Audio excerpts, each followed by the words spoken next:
Oi, meus queridos, tudo bem? Hoje eu estou aqui para contar para vocês uma história.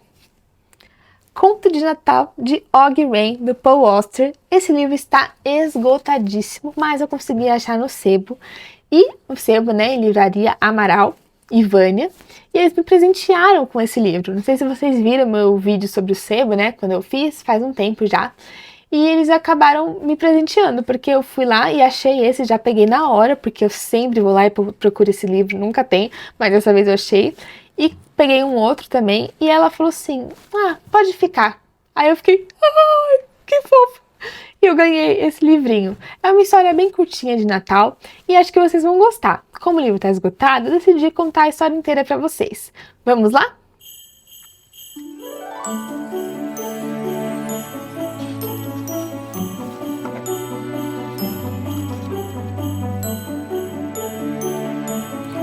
Conto de Natal de Og Wren. Tradução de Rubens Figueiredo. Ilustrações de Isol.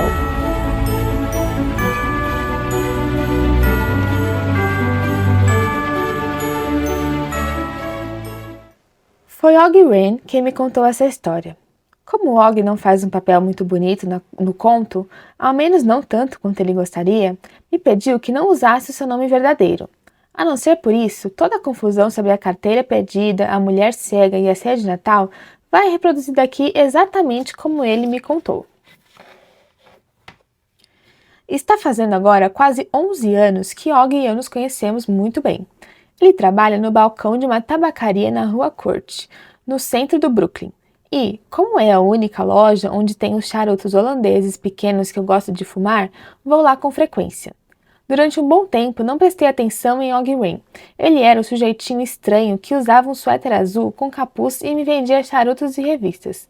O tipo do sujeito gozador, piadista, que sempre tem uma coisa engraçada para dizer sobre o tempo, sobre beisebol ou sobre os políticos em Washington. E era só isso.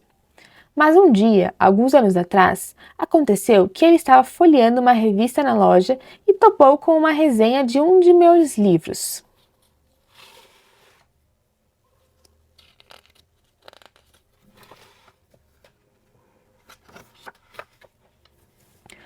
Soube que era eu por causa de uma fotografia que acompanhava a resenha, e depois disso as coisas entre nós mudaram.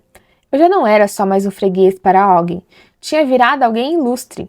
A maioria das pessoas não dá a menor bola para livros e escritores, mas o fato é que Og se considerava um artista. Agora que ele tinha desvendado o segredo de quem eu era, me tomou como um aliado, um confidente, um companheiro de luta. Para dizer a verdade, achei isso meio constrangedor. Então, como era quase inevitável, chegou a hora em que perguntou se eu não estava afim de ver suas fotografias. Diante do entusiasmo e da simpatia dele, parecia não haver a menor possibilidade de eu recusar o convite. Só Deus sabe o que eu estava esperando. Para dizer o mínimo, não era nem de longe aquilo que Og me mostrou no dia seguinte. Num cômodo pequeno e sem janela nos fundos da loja, ele abriu uma caixa de papelão e pegou 12 álbuns de fotografias pretos e idênticos. Era a obra de toda sua vida, disse ele, e não tinha levado mais de 5 minutos por dia para construí-la. Toda manhã, nos últimos 12 anos, ele parou na esquina da Avenida Atlantic com a Rua Clinton às 7 horas em ponto e tirou só uma foto colorida, exatamente do mesmo ângulo. Agora, o projeto já chegava a mais de 4.000 fotografias. Cada álbum representava um ano diferente, e todas as fotos estavam dispostas em sequência, de 1º de janeiro até 31 de dezembro, com as datas cuidadosamente anotadas em cada uma. Enquanto folheava os álbuns e examinava a obra de Og, fiquei sem saber o que pensar. Minha primeira impressão foi que aquilo era a coisa mais esquisita e mais desconcertante que eu já tinha visto.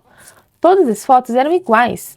O projeto inteiro era um estonteante bombardeio de repetição, a mesma rua e os mesmos prédios 1000 vezes seguidas, um inexorável delírio de imagens redundantes.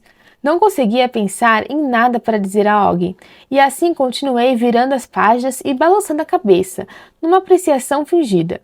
Og, por sua vez, parecia imperturbável, olhava para mim com um sorriso largo no rosto, mas depois que fiquei nisso durante alguns minutos, de repente ele me interrompeu e disse: Você está indo depressa demais. Não vai sacar qual é o lance se não for mais devagar.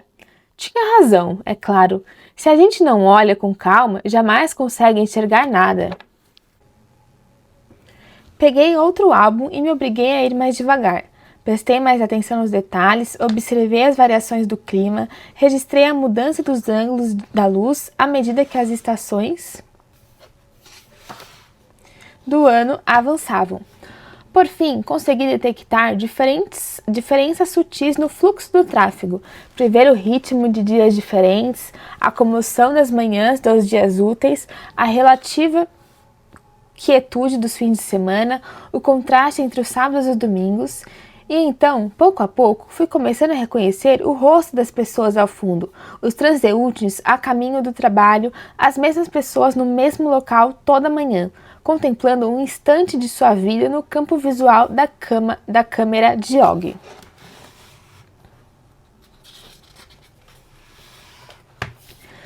Uma vez que eu já reconheci aquelas pessoas, passei a examinar sua atitude, o modo como se portavam, de uma manhã para outra, tentando descobrir o estado de ânimo delas com base naqueles traços superficiais, como se eu pudesse imaginar histórias para elas, como se eu pudesse penetrar nos dramas invisíveis encerrados em seus corpos. Peguei outro álbum. Já não estava entediado, já não estava desconcertado como no início.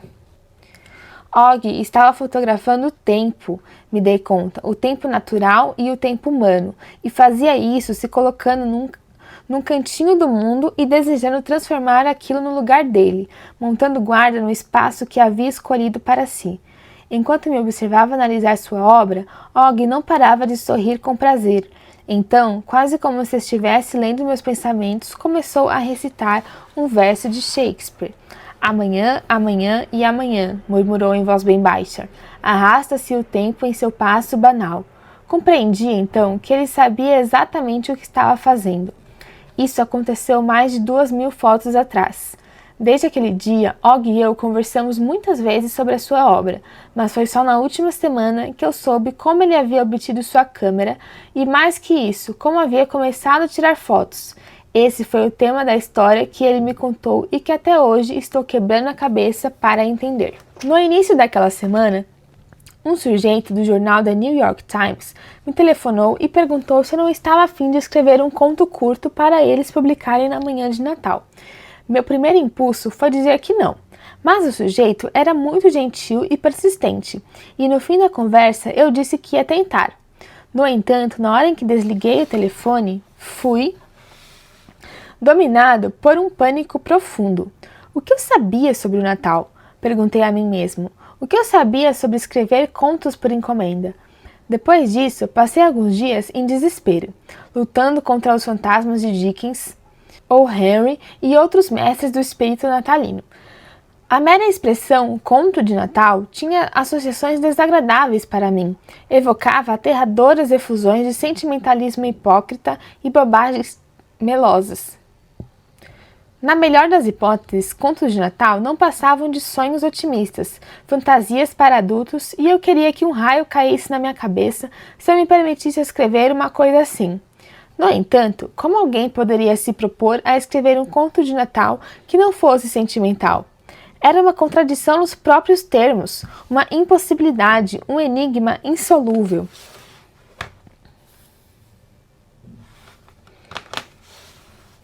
Era o mesmo que imaginar um cavalo de corrida sem pernas, ou um pardal sem asas. Não cheguei a lugar nenhum. Na quinta-feira, saí para dar uma longa caminhada, na esperança de que o ar livre pudesse clarear minhas ideias. Pouco depois do meio-dia, parei na tabacaria para me reabastecer, e lá estava Og, atrás do balcão, como sempre. Perguntou como eu estava passando. Sem querer, de repente me vi despejando meus problemas em cima dele. Um conto de Natal? Disse ele quando terminei. É só isso? Se me pagar um almoço, meu amigo, vou contar para você a melhor história de Natal que já ouviu, e garanto que cada palavra dessa história é pura verdade. Descemos o quarteirão até o Jack's, uma delicatessen tumultuada e apertada, com bons sanduíches de pastrame e fotos dos antigos times dos Dodgers penduradas nas paredes. Achamos uma mesa no fundo, pedimos nossa comida e então Og se pôs a contar sua história. Foi no verão de 72, disse ele. Um rapaz apareceu de manhã e começou a roubar coisas na loja. Devia ter seus 19, 20 anos e acho que nunca vi um ladrão de loja mais patético em toda a minha vida. Ele estava na frente da estante dos livros de bolso, na parede do fundo, e entupia os bolsos da capa de chuva com eles. Estava cheio de gente no balcão naquela hora, e por isso, de início, eu não reparei nele. Mas assim que percebi o que estava fazendo, comecei a gritar. Ele pulou feito um coelho assustado e, quando consegui sair de trás do balcão, ele já estava correndo em disparada pela Avenida Atlantic. Corri atrás dele por mais ou menos meio quarteirão, depois desisti. Ele havia deixado cair uma coisa no caminho e, como eu não tinha mais vontade de correr, me abaixei para ver o que era. Era a carteira que ele havia deixado cair. Não tinha dinheiro nenhum, mas a carta de motorista estava lá, junto com 3 ou 4 fotografias. Acho que eu podia ter chamado a polícia e mandado prender o rapaz.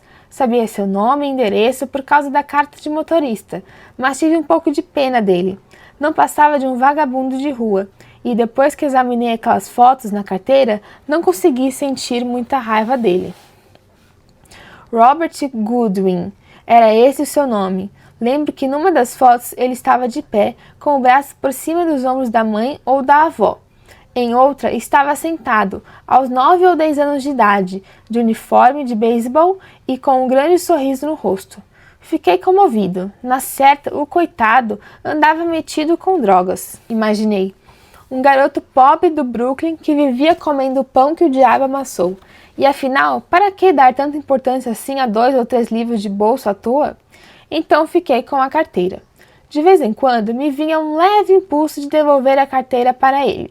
Mas eu vivia adiando aquilo e nunca fazia nada a respeito. Aí veio o Natal, e acabou que eu não tinha nada para fazer. Em geral, o patrão me convida para passar o dia de Natal na casa dele, mas aquele ano ele e a família tinham ido para a Flórida visitar uns parentes. Assim, fiquei no meu apartamento naquela manhã, sentindo um pouco de pena de mim mesmo. E aí vi a carteira de Robert Goodwin em cima de uma prateleira na cozinha. Pensei, que diabo, por que não fazer uma coisa boa só para variar? Aí vesti o casaco e saí para devolver pessoalmente a carteira. O endereço ficava em Boron Hill, lá dentro dos conjuntos habitacionais. Aquele dia estava gelado e lembro que me perdi algumas vezes enquanto tentava achar o prédio certo. Tudo parecia igual naquele bairro. E a gente fica passando toda hora pelo mesmo lugar achando que está em outro lugar. De qualquer forma, acabei chegando ao apartamento que estava procurando e toquei a campainha. Não aconteceu nada. Achei que não tinha ninguém em casa, mas tentei de novo, só para me certificar. Esperei um pouco mais e, na hora que estava para desistir e ir embora, ouvi alguém arrastando os pés na direção da porta. Uma voz de mulher velha perguntou quem era e respondi que estava procurando por Robert Goodwin. É você, Robert? Disse a velha, e depois retirou umas 15 trancas e abriu a porta. Ela devia ter no mínimo 80 anos, talvez já tivesse 90, e a primeira coisa que percebi foi que era cega. Sabia que você ia vir, Robert, disse. Sabia que não ia esquecer sua vovó Ethel no Natal. E então abriu os braços como se fosse me abraçar. Não tive muito tempo para pensar, entende? Eu tinha de falar alguma coisa, e bem depressa, e antes que eu me desse conta do que estava acontecendo, ouvi as palavras vindo à minha boca. É isso mesmo, vovó Ethel, eu disse. Voltei para ver a senhora no Natal. Não me pergunte por que fiz isso. Não tenho a menor ideia. Vai ver, eu não queria frustrar a velha, sei lá. Foi assim e pronto. E então, quando vi, aquela velha já estava me abraçando ali mesmo na porta e eu também abracei ela. Eu não disse exatamente que era o seu neto, não com todas as letras, pelo menos, mas isso estava implícito. Veja bem, eu não estava tentando enganar a velha nem nada. Era que nem um jogo que nós dois resolvemos jogar, sem ter de combinar as regras. Quer dizer, A mulher sabia que eu não era seu neto Robert. Era velha e caduca, mas não havia chegado a ponto de não saber a diferença entre um estranho e uma pessoa da sua família. Mas fingir assim deixou ela contente, e como eu também não tinha nada melhor para fazer, fiquei contente de ir na onda dela. Assim, entramos no apartamento e passamos o dia juntos. O lugar era um lixo, é melhor esclarecer logo, mas também o que se pode esperar quando uma mulher cega é quem cuida dos seus próprios trabalhos domésticos? Toda vez que me fazia uma pergunta sobre como eu estava, eu mentia para ela. Disse que tinha conseguido um bom emprego numa tabacaria, disse que estava pensando em me casar, contei uma porção de histórias bonitas para ela e ela fazia de conta que acreditava em tudo. Mas que bom, Robert, dizia, balançando a cabeça e sorrindo. Eu sempre achei que as coisas iam melhorar para você. Depois de um tempo, comecei a sentir muita fome. Não parecia haver grandes coisas para se comer na casa. Assim, dei um pulo no mercado do bairro e trouxe um monte de comida. Uma galinha pré-cozida, sopa de legumes, um pote de salada de batatas, um bolo de chocolate, comida para todos os gostos. Ethel tinha umas garrafas de vinho estocadas no quarto e assim, sozinhos, conseguimos pôr na mesa uma bela ceia de Natal.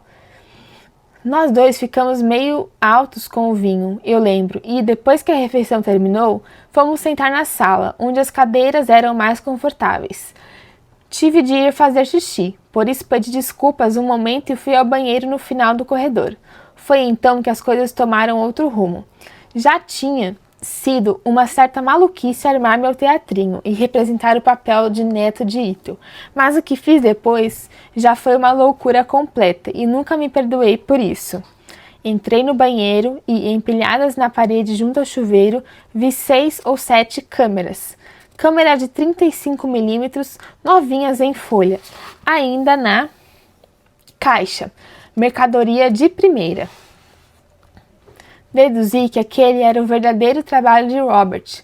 Ali era o local onde ele armazenava o fruto de seus roubos mais recentes. Eu nunca havia tirado uma foto em toda a minha vida, e seguramente nunca roubei nada, mas na hora que vi aquelas câmeras no banheiro, resolvi que queria uma delas para mim. Assim, sem mais nem menos. E então, sem sequer parar para pensar no assunto, enfiei uma das caixas debaixo do braço e voltei para a sala. Fiquei no banheiro só uns poucos minutos, não mais que isso, mas naquele intervalo, vovó Ethel tinha pegado no sono na sua cadeira. Chiante demais, acho. Fui à cozinha lavar os pratos e ela continuou dormindo, sem se incomodar com a barulheira que eu fazia, roncando que nem um bebê. Parecia não haver a menor necessidade de perturbá-la, então resolvi ir embora. Eu não podia nem escrever um bilhete de despedida, já que ela era cega e tudo. Assim eu fui embora e pronto. Pus a carteira do neto na mesa, peguei a câmera outra vez e saí do apartamento. E esse foi o fim da história. Algum dia você voltou para ver Ethel? Uma vez, respondeu. 3 ou 4 meses depois. Me senti tão mal por ter roubado que ainda nem tinha usado a câmera. Por fim, tomei a decisão de devolver aquilo, mas Ethel não estava mais lá. Não sei o que aconteceu com ela. Outra pessoa estava morando no apartamento e não sabia me dizer onde ela estava. Na certa, morreu. Provavelmente. O que significa que ela passou seu último Natal com você. Acho que sim, nunca pensei nisso nesses termos. Foi uma boa ação, Og. Foi uma coisa boa que você fez por ela. Menti para ela e depois ainda roubei uma coisa dela. Não sei como você pode dizer que fiz uma boa ação. Você a deixou feliz e a câmera já era roubada mesmo. A pessoa de quem você roubou, na verdade, não era o dono da câmera. Tudo pela arte, hein, Paul? Eu não diria isso, mas pelo menos você fez bom uso da câmera. E agora você tem o seu conto de Natal, não é? Respondi. Acho que sim. Parei um momento, observando Og enquanto um sorriso maldoso se espalhava pelo seu rosto. Eu não podia ter certeza, mas a expressão em seus olhos naquele momento era tão misteriosa, tão carregada do entusiasmo de algum prazer interior, que de repente me ocorreu que ele tinha inventado tudo aquilo. Eu já estava prestes a perguntar se ele não estava me enrolando, mas compreendi que ele nunca iria me contar. eu fora tapeado e induzido a acreditar nele. E isso era a única coisa que importava. Enquanto houver uma pessoa que acredite, não existe história que não possa ser verdadeira.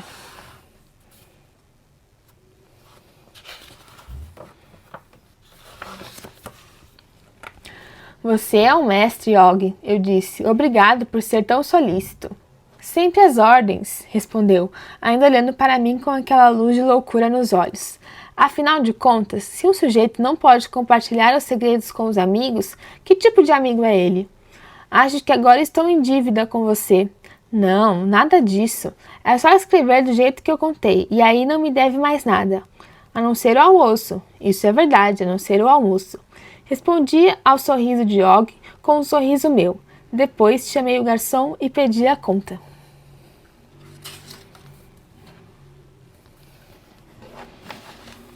Paul Auster nasceu em 1947 em Newark, Nova Jersey, nos Estados Unidos. Estudou literatura francesa, inglesa e italiana na Universidade de Columbia, em Nova York. Viveu em Paris de 1971 a 1975. De volta a Nova York, mudou-se em 1980 para o bairro do Brooklyn, onde vive e trabalha até hoje. Poeta, romancista, roteirista de cinema, tradutor e crítico de cinema e literatura. Tem diversos livros publicados pela Companhia das Letras.